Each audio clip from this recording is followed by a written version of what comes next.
আমি এখন দাঁড়িয়ে আছি আটগাঁও ইউনিয়নের ২ নম্বর ওয়ার্ডের নিজগাঁও থেকে ছেড়ে আসা একটা নতুন হাটি, যার নাম হলো সরুক্ষেত।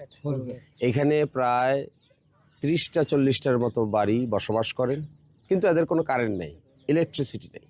এইখান থেকে মাত্র ৫টা খুঁটি দূরে ইলেকট্রিসিটি আনার ব্যবস্থা আছে, কিন্তু বারবার তাদের কাছে ইলেকট্রিসিটির কানেকশন দেওয়ার চেষ্টা করেও তারা ব্যর্থ হয়েছে। গতকালকে রাতে তারা গিয়েছিলেন আমাদের এখানে, সেখান থেকে এই জন্যই আমি আগ্রহ করে এই গ্রামটা দেখতে আসলাম। এখনও বাংলাদেশে এই রকম গ্রাম আছে যেখানে ইলেকট্রিসিটি বা কারেন্টের সংযোগ লাগে নাই।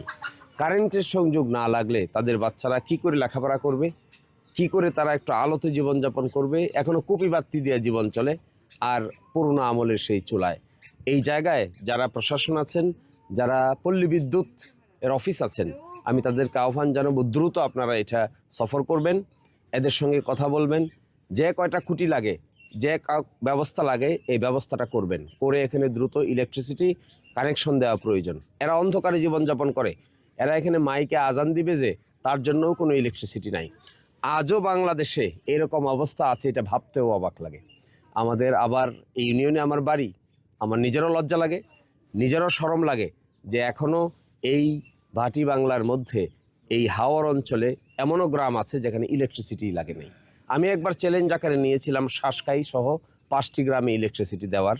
পল্লী বিদ্যুৎকে আমি ধন্যবাদ জানাই, তারা সেখানে ইলেকট্রিসিটি কানেকশন দিয়েছে। কিন্তু অতি দ্রুত এই গ্রামে যারা ছেড়ে আসছেন নিজগাঁও থেকে, তাদেরকে যদি ইলেকট্রিসিটি কানেকশন দিতে না পারেন তাহলে মানুষ অন্ধকারেই থেকে যাবে। আর তাকিয়ে দেখেন এদের চেহারার দিকে, এরা হলো এখানকার নারী বাসিন্দা, এরা হলো এখানকার পুরুষ বাসিন্দা। এদের কি জরাজীর্ণ জীবন, আর কত সংক্ষিপ্ত আকারে তারা জীবন যাপন করে। কোথা থেকে আয় হবে, কোথা থেকে ব্যয় হবে, কি খাবে, সন্তানেরা কোথায় লেখাপড়া করবে, লেখাপড়া করে তারপরে তারা কি করে দেশে কিছুটা হলেও নিজের সন্তানদেরকে শিক্ষিত করে গড়ে তুলবে, তার কোনো বন্দোবস্তও এখানে নাই। ফলে কর্তৃপক্ষকে আমি বলবো, দ্রুত এখানে লোক পাঠান, মাপামাপি করেন, ইলেকট্রিসিটির যে কয়টা কোটি দরকার, এই টাকা কিভাবে জোগাড় হবে, আপনারা জোগাড় করতে না পারলে আমাদের সাথে যোগাযোগ করেন, আমরা সেই খরচের ব্যবস্থা করে দিব। কিন্তু এই ইলেকট্রিসিটি দ্রুত লেগে যেতে হবে, এখানে আর মানুষকে অন্ধকারে রাখা যাবে না। আধুনিক যুগে এভাবে মানুষ অন্ধকারে বসবাস করে, এই কথা বললেও কিছুটা শরমের, কিছুটা লজ্জার হবে। এই জন্য এদেরকে সাথে নিয়ে সকলকে আমি এই আহ্বান জানাচ্ছি। কিংবা যে যে রাজনীতি করেন না কেন, এই সমস্ত ক্ষেত্রে কোনো রাজনীতি করার প্রয়োজন নাই। এই সমস্ত ক্ষেত্রে মানুষের অসহায়ত্বকে নিয়ে কোনো রাজনৈতিক কর্মকাণ্ড পরিচালনা করার কোনো দরকার নেই। যদি কারো সামর্থ্য থাকে আপনারা সকলে মিলে চেষ্টা করুন, এখানে ইলেকট্রিসিটি লাগুক, কারেন্ট লাগুক, তারপরে রাজনীতি যে যারটা করবেন। কিন্তু ইলেকট্রিসিটি নাই, অন্ধকারে বসবাস করে কিসের রাজনীতি হবে, আর কিসের দেশনীতি হবে, আর কিসের পেট নীতি হবে? তো সকলকে মিলে আমি আহ্বান জানাই, পল্লী বিদ্যুৎ সমিতির লোকেরা যে যেখানে যেভাবে দেখছেন, যারা এটার সঙ্গে সম্পৃক্ত আছেন, you take this issue with very sincerely. এবং এই ক্ষেত্রে আমরা সব সময় এদের সহযোগিতা করতে চাই।